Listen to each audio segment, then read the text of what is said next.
What's up, everybody? Luke Stansfield back again with another episode of Talk to Prospect. Tonight, I am joined by former Kentucky linebacker and edge rusher Jamar Watson. Jamar, how you doing, man? I'm doing good, man. I'm doing good. How are you? I'm doing well. So, Jamar Boogie Watson, as I should say, I'm gonna be referring to as Boogie tonight because that's probably the coolest nickname I've heard from a prospect so far.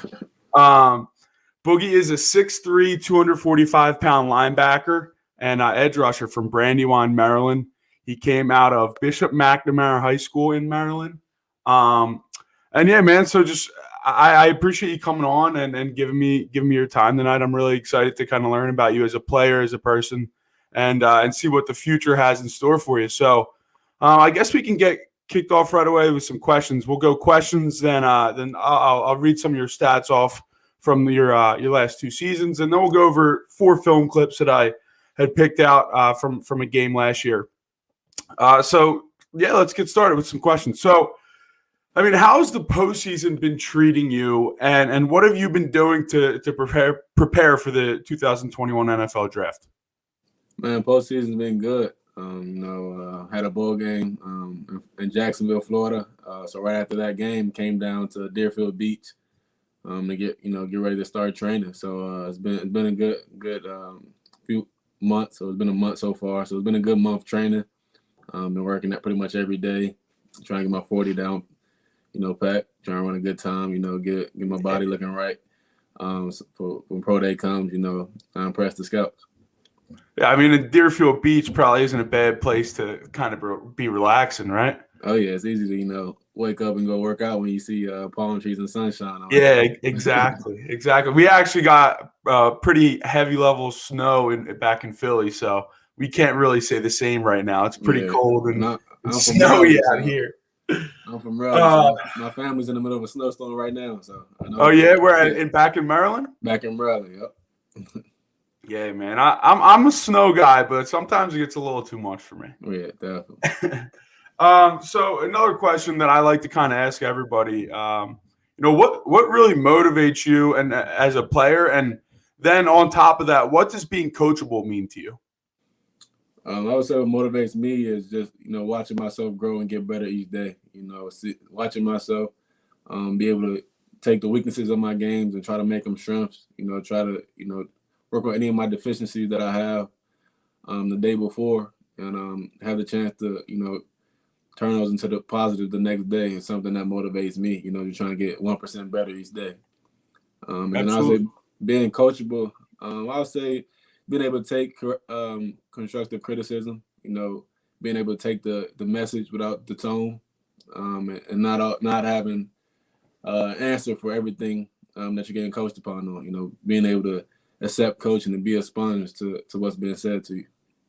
No, and I like that. I mean, I saw a Matt Rule clip about being coachable down at the Senior Bowl this past couple of days, and he said, "I don't want like a guy that is there to say yes, sir. I want someone that's going to have a football conversation with me, but at the end of the day, they're listening and they're kind of synthesizing what I'm saying, and they're taking it in and then employing it in their game and trying to change something." So I think that's a great answer about being coachable.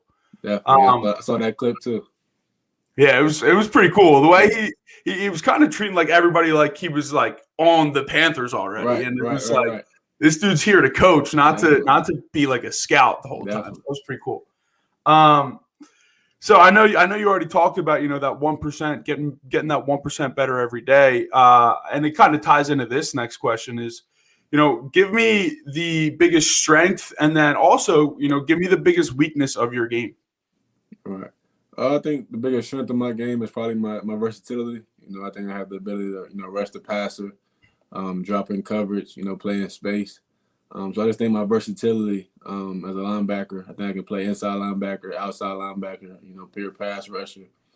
And I think that's probably my greatest strength. But then my weakness, I think it's a few things I can get better on. One in particular is probably my hand usage.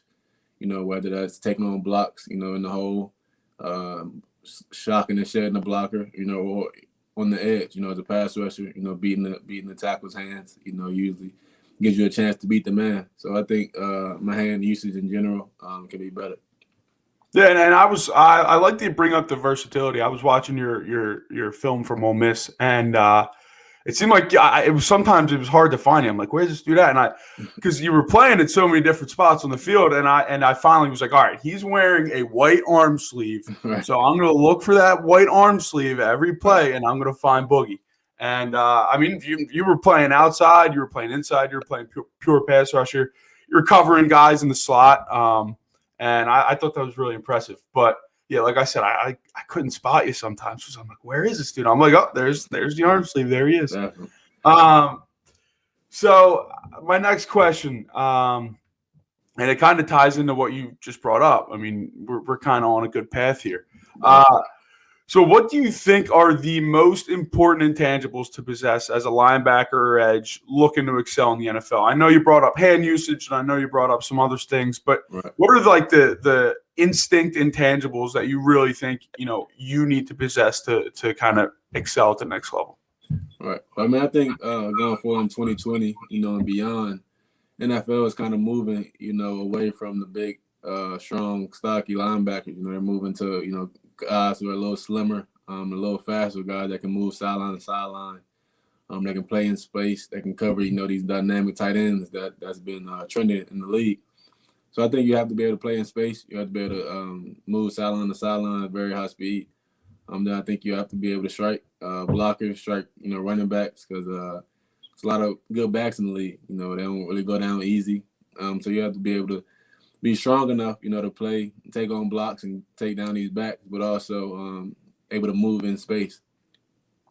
No, I completely agree. And I mean, it's hard to deny that the NFL is now a passing league, right? So as a linebacker, you're going to have to, be brought in and say, you're going to have to cover this running back out of the backfield, or you're going to have to cover this tight end if they flex them out here, or even off the line of scrimmage. So I definitely think you bring up some good points there.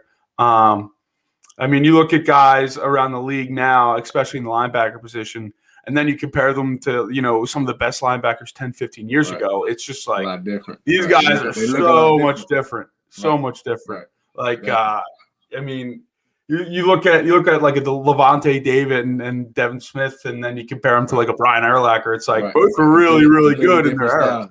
Right. But they're just different players, man. And definitely. If you bring that versatility to the table, it's definitely going to set you apart from other backers and other edge rushers. Right. So I like that you brought up the size, because that's my next question. I mean, you have prototypical NFL size. You're a big guy, and you did say that we have to. I mean, like linebackers, they have to be different, and they have to kind of be the sideline to sideline guy. But if you have some size, how do you use that to your advantage?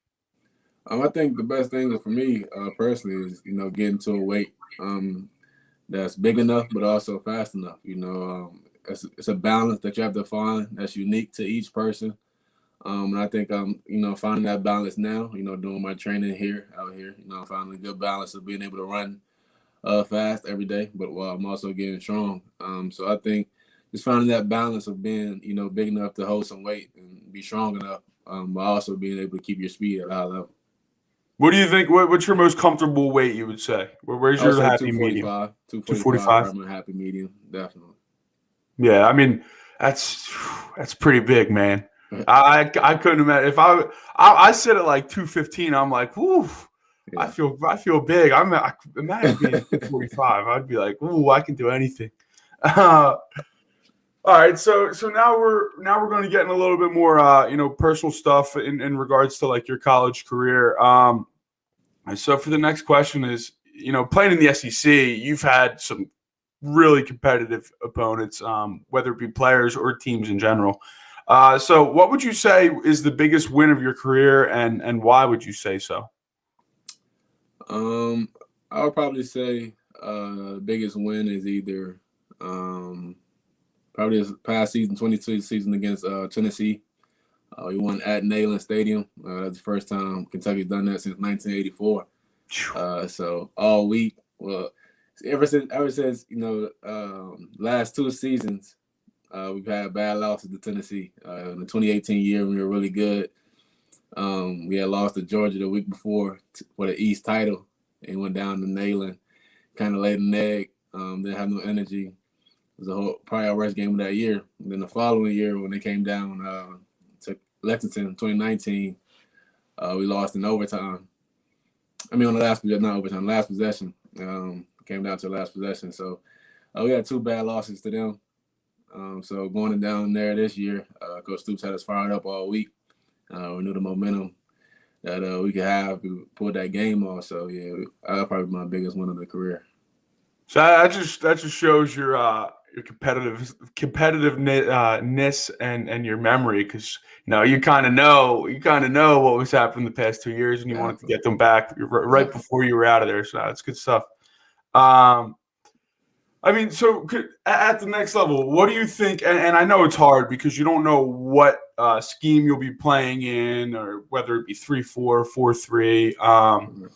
But what do you feel more comfortable playing? Whether it's outside linebacker, maybe even some inside linebacker, or edge, and do you think like what could you see yourself playing the most, outside linebacker or edge in the NFL? Right. I think I'm most comfortable probably at 3-4 outside linebacker, having the ability to rush on later down, third down, and then dropping in coverage a little bit on first and second, setting the edge, things like that. But during my career at UK, I played, my sophomore year at inside backer for the whole year. So, and then coming out of high school, I played a lot of inside backer. So I've had experience playing inside backer, as well as outside linebacker and pure edge. So I think, like you said, the fact that I don't know what team I'm gonna go to, what scheme I'll go to. I think I have the ability to play both, and I'm willing to play both. Yeah, and I think you're like the one thing that stood out in your game is your edge setting. You use your hands real well, especially against bigger tackles, sometimes tight ends, and you kind of set the edge whether you're on the line of scrimmage or not, or even when you're five yards outside the tackle box. I think you do a really, really good job at setting the edge. So I think you could definitely find a spot, whether it be in the 3-4 or the 4-3, to kind of excel and work what you're best on. So, yeah, I think it's hard too as a college prospect in the NFL. I mean, in that the whole offseason period, you're trying to work on so many things, and you don't really know what you're going to be like, where you're going to end up. So I can only imagine what the preparation is like mentally and physically. I mean, in the film room or on the field, it's difficult to prepare yourself. And that's why linebackers never get enough credit, is because, they have to know how to do so many things. If you're a wide receiver, you're playing wide receiver. I mean, you got to work on your release at the line of scrimmage. You got to work on your hands. At linebacker, you got to work on tons of things, man. So I give you the utmost credit. But if there was one coach or teammate, whether it be in high school or college, like was there one coach or teammate that you were actually able to learn from the most throughout your career? Yeah, I probably said Josh Allen. Plays for the Jaguars now. He taught me. We were in the same position room for 3 years. So we learned a lot together, and then also him teaching me, things as he got older, as he got better.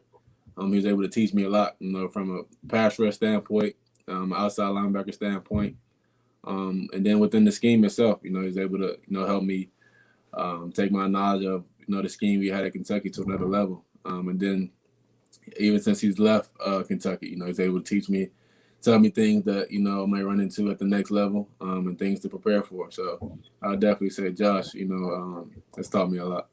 Yeah, and I think Josh, I was doing some research yesterday. I think he was the first team All SEC that you guys had in the 2000s on the defensive side of the ball. So that was like, if you're going to learn from one guy, it's going to be him. Right. And I'm glad that you still, stay in contact with him. Obviously, he's a teammate, but I mean, like you said, he was able to teach too. And when you have a guy, in the same room as you that is that talented, I mean, I would hope that you kind of try to learn from him, because that's a good guy to learn from. Definitely. So next question, and I like asking this because I like learning about some of the players' fandom. I know you're a Maryland guy, so I'm going to guess that you are a Washington football team fan. Could be wrong. Hopefully I'm wrong, being that we're an Eagles podcast. But Were you a fan of any specific NFL team or even any specific NFL player when you were younger?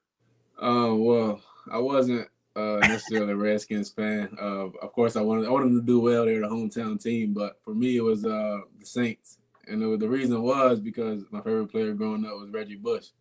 He was at USC as a kid. I used to always watch him play. Loved watching them play. Back when they had college football on the PlayStation, used to always play with Reggie Bush as much as I can. So when he got to the league and went to the Saints, I kind of just grew, followed them for a while. And then after his career was over, it's kind of like I like the Saints. And so just kept kind of, grew after that. So if I root for a team, the most is probably the Saints. And then for a player, Von Miller, probably my biggest guy I like to watch. I love watching this film, watching what he does as an outside linebacker, pass rusher position. And I think he has been, and his moves off the edge, second to none. So that's a guy, that I've been watching for a while. Yeah, it's pretty easy to like Von Miller, right? Because he's the picture perfect outside linebacker, edge rusher. And, being that your position, I'd imagine you try to emulate everything that he does. It's probably pretty hard because he's really, really, really talented. But no, I could definitely see that. The Saints thing, I don't know, man. I mean, I like Sean Payton because he used to coach in Philly way back when. But I mean, I don't know. They always end up, beating us in the playoffs. It seems like we play them every year. So I mean, I'm gonna say, you know what? I like the Saints because you do, but. I mean, I'd rather see in some midnight green than the Saints uniform, to be honest with you. All right, so last question, then we'll kind of move on to some other things, get into some film and stuff. So other than your play, what would you tell an NFL scout or a coach to convince them to draft, Boogie Watson? I tell them that they would get a no nonsense player, a guy that's gonna come in and work, won't cause any problems. I'll come in. I have the ability to play, every special team. In my Kentucky career, I started on every special team, for at least one season. So I think the versatility I have to play a linebacker position, as well as my ability to play on all special teams. It's something that, I can help a team out right away. I think I'll be a great locker room guy, and someone they can rely on. Absolutely. I think that's a great answer. I mean, if I was an NFL scout, the first thing I would want to hear out of someone's mouth is I'm a no-nonsense guy, because, it's all business. And as hard as it may seem, the NFL, it's a business at the end of the day. So it's no one's going to feel bad for you. And when you have that kind of attitude that, I'm not here for nonsense, I'm here to get a job done, I think that's definitely something they would want to hear. So no, those were some good answers. I appreciated the way you kind of showed me a little bit about yourself and some of your football game. You had a little bit of fun too, but now I want to get into some stats and film. Statistically at Kentucky, you were one of the best defensive players, especially during your junior and senior year. You were recognized a little bit by the SEC and Pro Football Focus. So in 2019, you were on Pro Football Focus's third team as a linebacker for the SEC. You started in 11 to 13 games and finished with 36 tackles and a team high 11 and a half tackles for loss. That's just the fact that about 1/3 of your tackles were for loss is really impressive, and it shows kind of what we talked about earlier about being that edge setter. I thought that was really, really impressive, and you also finished with 7 QB hurries, which was a team high. You finished with 6.5 sacks, which was second on the team, and as a returner in 2020, you were first on the team in sacks. You also finished with a forced fumble and a fumble recovery, and you had an impressive 2.5 sack game against South Carolina. I think your junior year, it wasn't underrated, but it kind of put you on people's radars a little bit, especially in the SEC, the way you played in the SEC on your SEC schedule. And I think, like you said, your sophomore year, you played primarily inside linebacker. So to be able to transition to kind of a whole new world almost, and show that you have pass rushing ability and you haven't really been working on it, your freshman, sophomore year, that's really impressive. And I know I'm going to bring up a clip of a really impressive sack that I like. But no, I think they're awesome numbers. And then in your 2020 season, your senior year, you were preseason second team all SEC linebacker per Pro Football Focus. And you were the third highest graded returning edge rusher among all Power Fives, which is really nice to see. Like I had already said, you were the SEC's leading sack returner. You finished with 40 tackles, 10 tackles for loss, and 5 sacks with an interception and 2 forced fumbles, once again against South Carolina. So if I was South Carolina, I probably wouldn't want to see Boogie Watson on the field anymore. I'm glad you're gone.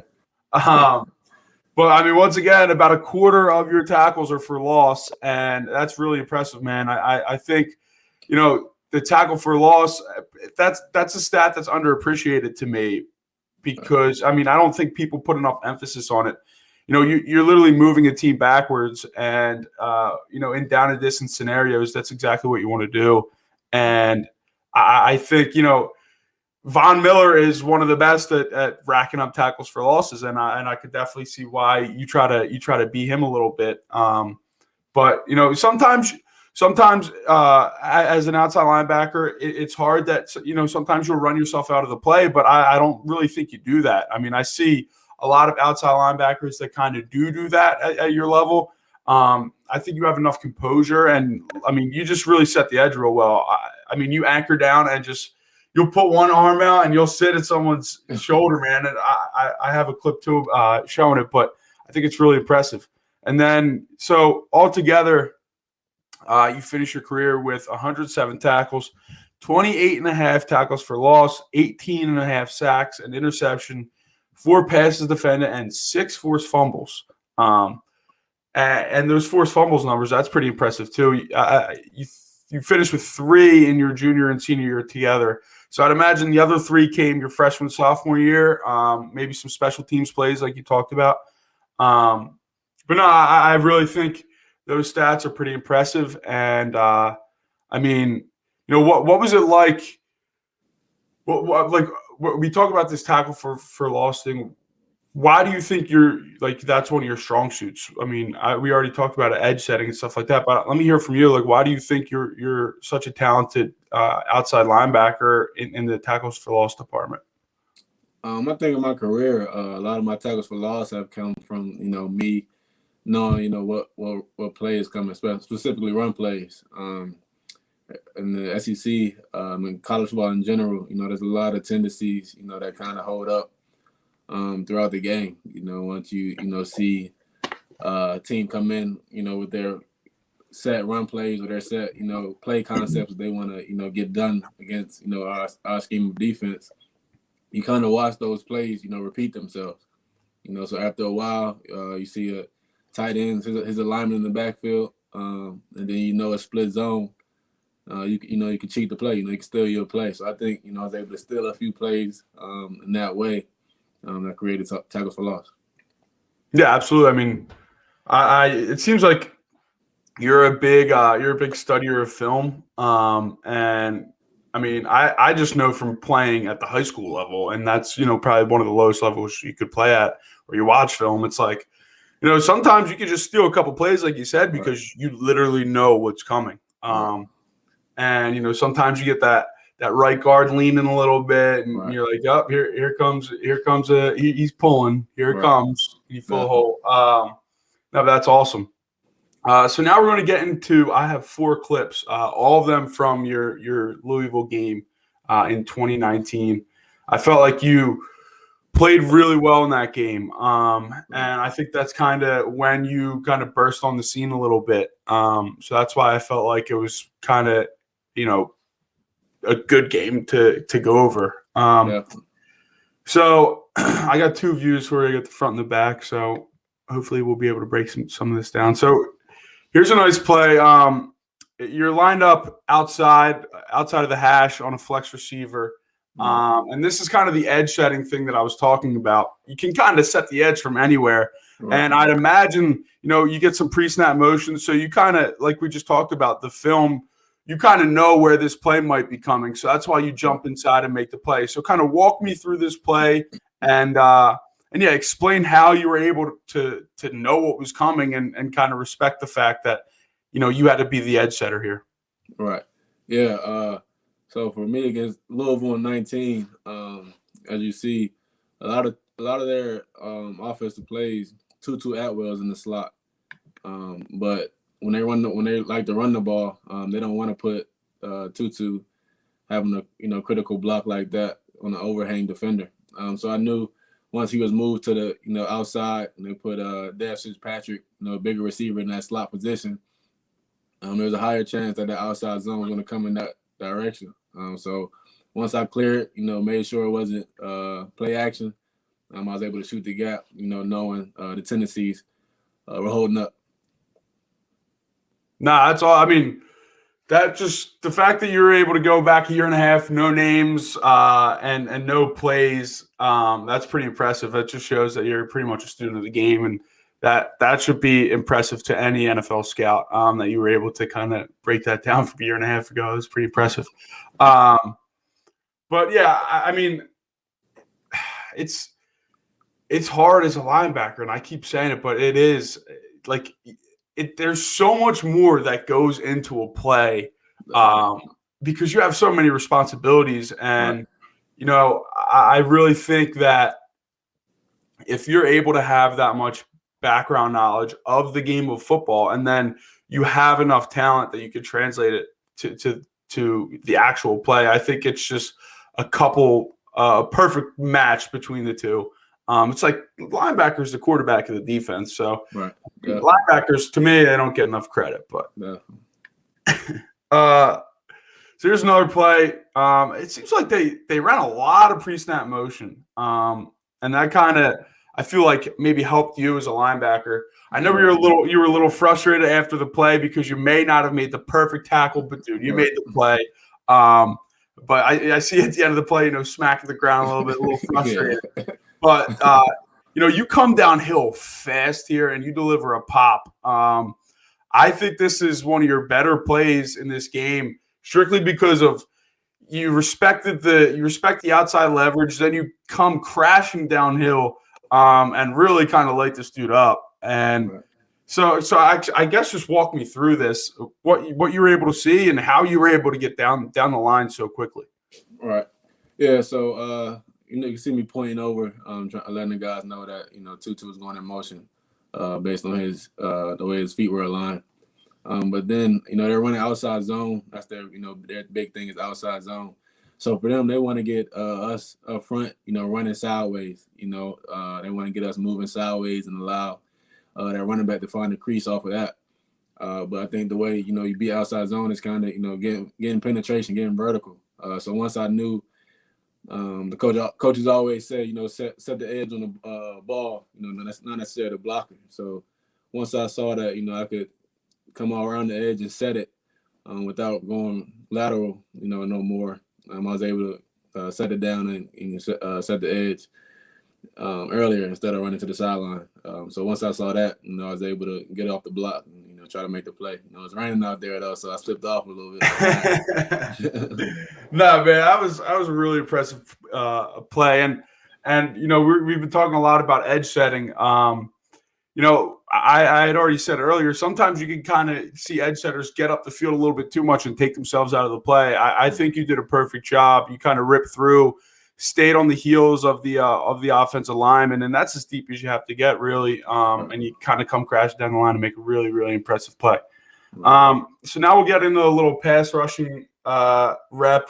This was a really impressive sack. The fact that you were able to just rip underneath this tackle, and honestly, I don't know how it's raining. You just said it. I don't know how you don't wipe out. Absolutely, but you make a really nice play here. It's probably a sack within 2 seconds, and no quarterback's going to have enough time to throw the ball there. So when you are attacking a pass blocker, especially a tackle, what do you kind of key on, and do you have any favorite type of pass rush move? I mean, walk me through that a little bit. Yeah. So for me, I'm keying his outside foot because the good tackles they sometimes move a split second before the ball do because they know the count. So I try to have peripheral vision, see the ball, as well as the knee of the tackle. And then after that, when the play starts, I'm just looking to see how he sets, seeing if he jump sets me, see if he's being patient in the set, getting vertical. That's kind of helps with the film study, going into the game throughout the week.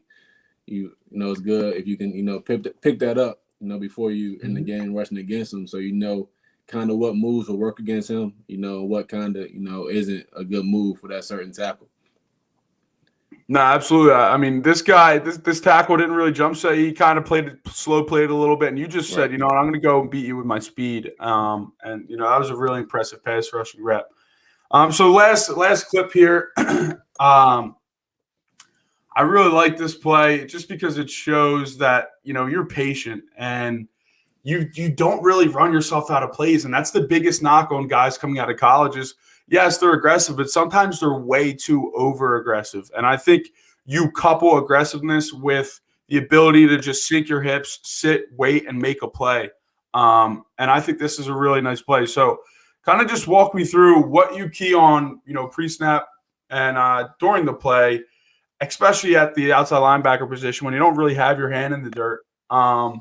And it seems like you almost have a little Kentucky gave you a lot of freedom. You kind of walked up, you played different spots, and that's just a testament to how you are as a player, and they trust your IQ.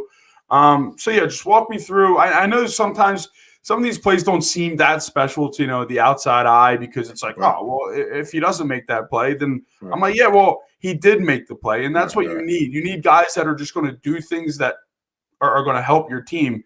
And if you have that linebacker that you can just trust and put him in certain spots, it actually makes everyone else better because they can focus on one thing, whereas the linebacker focuses on two or three. Right. Yeah. So this play, I'm keying that off tight end. That's in the backfield. Because as you see, number 90, our DN, he had that C gap. But so if that tight end came off, the tackle was backside and came to block him off the edge, I would have had to set the edge in the D gap. But once I saw the tight end insert inside of in the B gap, I knew that 90 would be able to set the edge on the C gap because of the insert by the tight end. So I was able to fold back, and I just, like you said, I stayed patient. Saw his entry angle, and trying to fold back into the B gap. I was able to make the play. Yeah, absolutely. I really was impressed by that game.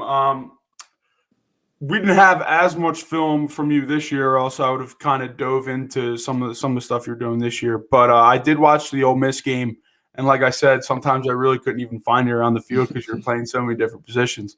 Right. But no, man, I was really impressed by your game. I feel like you're not getting as much buzz as you kind of should be right now, especially with the numbers you put up and the versatility. So, I mean, in conclusion, in a closing statement, just, give me why, and I know we talked about it a little bit earlier, but, why would Boogie Watson be a perfect addition to an NFL organization, no matter what round it is? Right.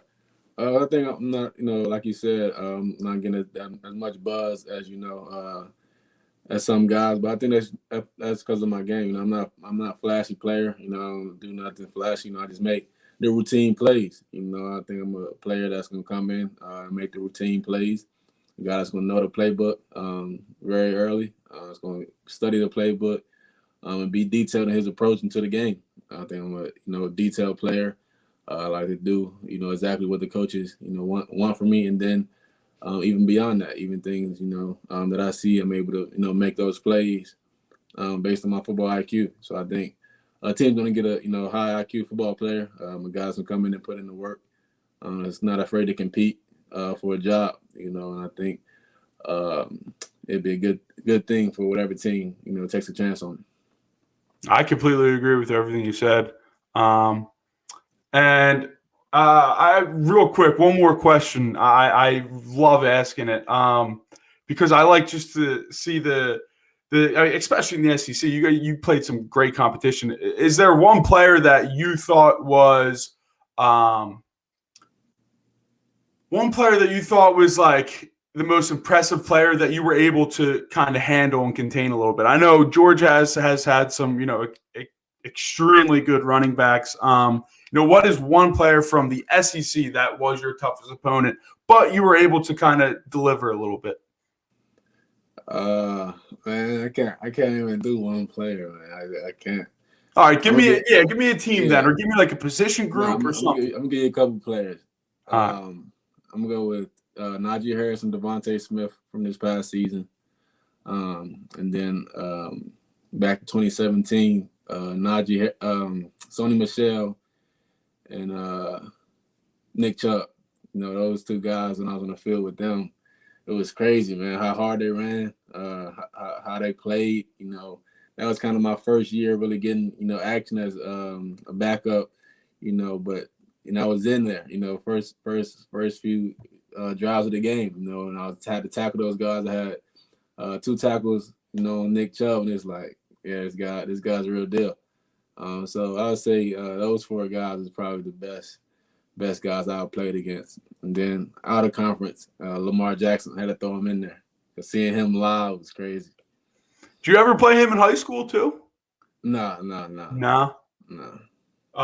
Man, the fact that you just named, like, the 5 guys you just named are all going to be high-level NFL players. And I know you talked about it a little bit, but the reason you came to Kentucky is because you wanted to compete in the best conference in college football. So I think that's a testament to, your competitiveness. You already said any NFL organization would be lucky simply because I'm going to come in, I'm going to compete. I'm not going to expect anything given to me. I'm going to go and earn it. And it also seems like you're a nice student of the game. You kind of get things that sometimes other people don't and other players don't. And that makes it really, really easy for a coach to kind of bring you in and give you a challenge and hope that you'll deliver on it like you have so many times in college. But Boogie, man, I really do appreciate talking to you. I think we went a little over the time, but that's awesome because that means we were just kind of talking and hashing it out a little bit. So I like that. But I do appreciate you giving me your time tonight, and I wish you the best of luck. I'm definitely going to be following you from here on out. I think you deserve to be drafted. I really hope that NFL teams believe that also. But man, if I could just tell that you have that type of motivational, awareness that if you aren't drafted, you're gonna end up on an NFL roster. And honestly, I think that's even more impressive. And I think you're going to excel in any position they put you in. And I really do believe that wholeheartedly. So I appreciate you giving me your time, man. And I wish you the best of luck. Like I said, I will definitely be following. So I know I'll have a draft profile coming out for you soon. So hopefully people don't have to listen to me talk too much and can actually just read. So I will be in touch, man. I hope you have a great offseason. You got a couple more months till draft night. But keep getting better, man. I can tell you got it in you.